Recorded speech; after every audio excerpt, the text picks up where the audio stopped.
अस्सलाम वालेकुम। मैं हूं फैसल तारिड़।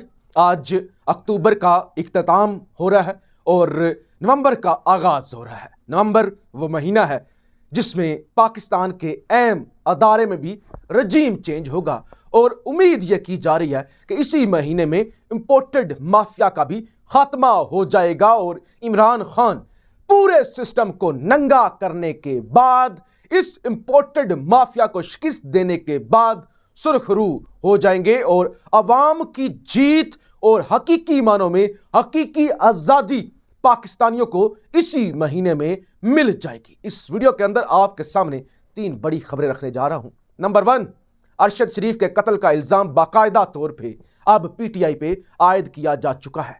नंबर 2, नवाज शरीफ भगोड़ा मफरूर मैदान में आ चुका है, शहबाज हुकूमत को मशवरे दे रहा है और साथ ही साथ अहम अदारे को भी कुछ मशवरे दे रहा है, कुछ तड़ियां लगा रहा है, कुछ वार्निंग्स दे रहा है। कोई बड़े बड़ा, यानी आज नवाज शरीफ साहब की चीजें जो मैं आपके सामने रखूंगा ना, आपको लग पता जाएगा। फिर इमरान खान का मुकाबला करने के लिए सुप्रीम कोर्ट से दोबारा रुजू कर लिया गया है। यह क्या मामला है, इस हवाले से भी आपको बताऊंगा।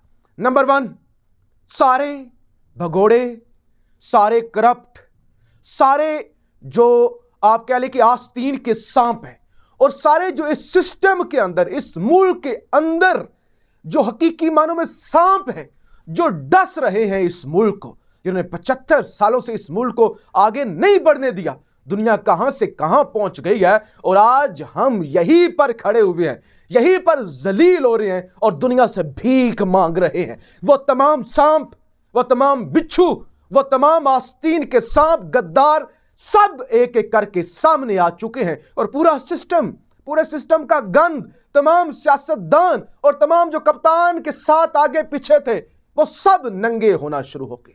वो सब कौम के सामने आ चुके हैं और फैसल वाडा जिसको कप्तान ने इज्जत दी, जो काउंसलर नहीं बन सकता था, उसको एमएन ने बनवाया, उसको सेनेटर बनवाया, उसको इज्जत दी, उसको पार्टी में करीबी हलकों में रखा।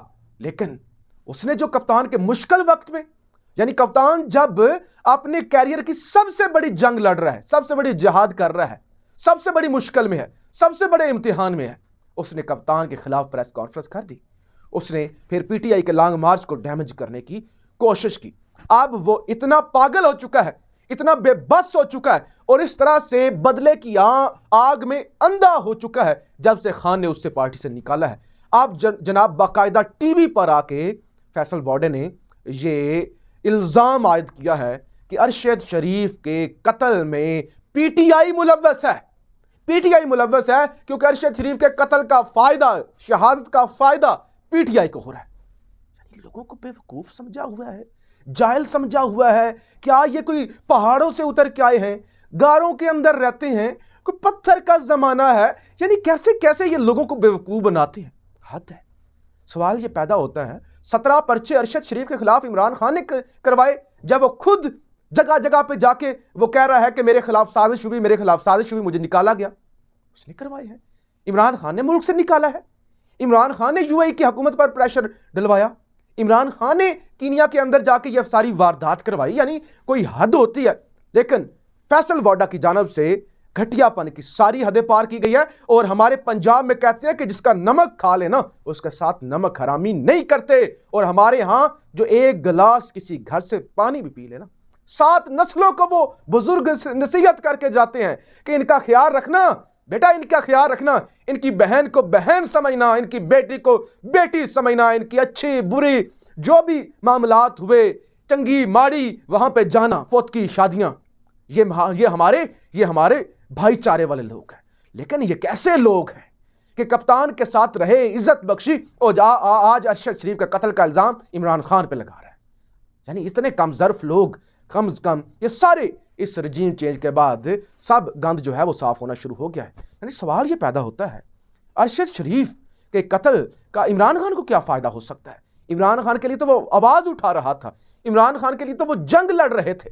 लेकिन आज फैसल वाडा ने तमाम घटियापन की इंतहा की और इसका इल्जाम पीटीआई पर, नेशनल टीवी चैनल पर बैठकर लगा दिया। नंबर 2, नवाज शरीफ की जानब से जी को 3-4 सफ़ों के ट्वीट किए गए, 3-4 सफ़े बड़ी लंबी चौड़ी इबारत लिखी गई है कि इमरान खान एक फितना है, एक शर है, नाकाम हो चुका है। 1500-2000 से ज्यादा लोग इमरान खान के लॉन्ग मार्च में है नहीं, दावा 10 लाख का करता है। अब ये घबराया हुआ है और घबरा कर अदारों को तड़ियां लगा रहा है, अदारों को धमकियां लगा रहा है। खबरदार, इससे मुज़ाकरात करने की जरूरत नहीं है, इस फितने को कुचलें, इससे मुज़ाकरात ना करें शहबाज शरीफ, इससे बात ना करें, कोई भी कमेटी ना बनाए। और साथ साथ अदारों को भी यह पैगाम दिया कि इसके साथ कोई भी नहीं है, इसकी बात ना सुने, इसकी बातों में ना आए, कोई बैकडोर राब्तों की जरूरत नहीं है। और सबसे जो मजे की बात मुझे लगी ना, सारे ही, मैंने कहा ना, सारे नंगे हो रहे हैं। कहते हैं कि असल में इमरान खान अदारों के खिलाफ जहर उगल रहा है, तो इसलिए मजबूर होकर DGISPR को प्रेस कॉन्फ्रेंस करनी पड़ गई, मजबूर होकर।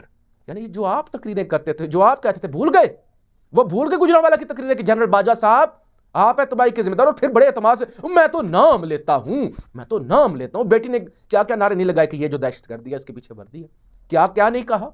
यानी सारों ने मिलके, और ये ख्वाजा वो जो वेंटिलेटर, वो जो वजीर दिफा बने हुए हैं कि 65 की जंग नहीं हम जीते, फलां भी नहीं जीते, फलां भी नहीं जीते, फौज सब कुछ खा जाती, लोहे के चने और ये सारी चीजें हमारे सामने ही है। और आज और कहने वाले कि मुझे क्यों निकाला, वोट को इज्जत दो, ये जर्नैल और ये जज, ये सारा कुछ कहने वाला, आज इस कदर वो कुछ शामते कर रहा है, कह रहा है कि, और दिफा कर रहा है कि प्रेस कॉन्फ्रेंस की, बड़ा अच्छा किया, मजबूर होकर की इमरान खान को कुचलने के लिए। यानी बाकायदा तौर पे वो अर्जियां हाथ बांधे जा रहे हैं अदारों के सामने कि इसकी बात ना सुनिएगा, इसके साथ कुछ भी नहीं है। अच्छा, इसके साथ तो कुछ भी नहीं है ना, मान लेते हैं जनाब आप 3 दफा वजीर आजम रहे हैं, आप बड़े बाइज्जत हैं, आप पर कोई करप्शन के, पाकिस्तान में भी कोई प्रॉपर्टी नहीं, यहां पर भी आके कोई प्रॉपर्टी नहीं, कोई हकामा भी नहीं, आपने कोई मुल्क को लूटा भी नहीं, आपके साथ तो ज्यादतियां हुई है ना, हमेशा आपको निकाला गया है, 3 दफा वजीर आजम रहे हैं। आपकी बात पे यकीन मैं कर लेता हूं, मुझे पता है ये पूरा 22 करोड़ का पाकिस्तान नहीं करेगा, पर मैं कर लेता हूं।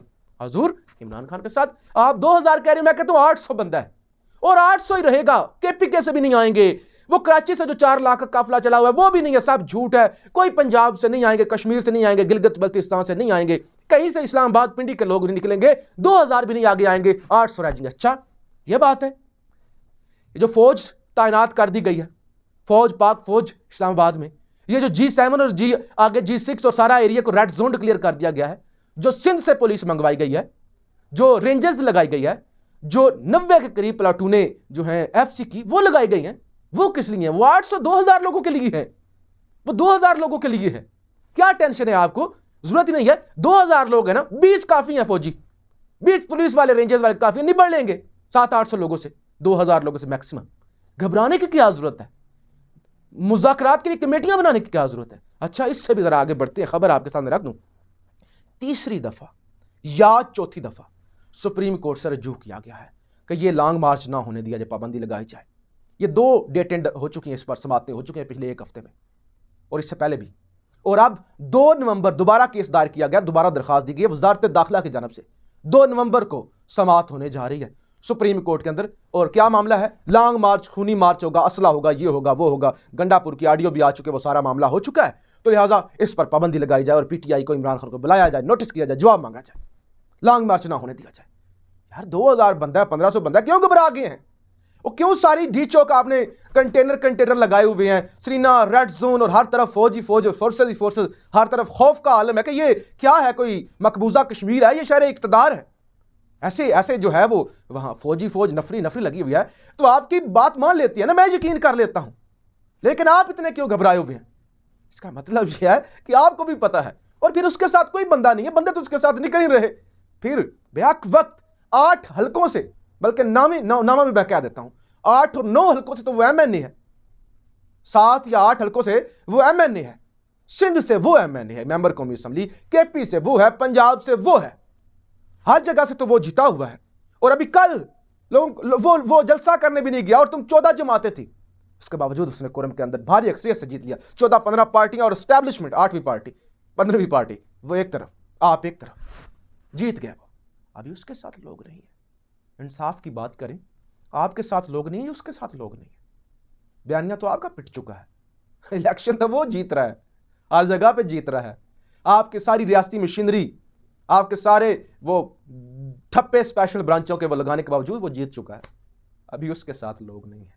अपनी राय का इजहार जरूर कीजिएगा। पाकिस्तान जिंदाबाद।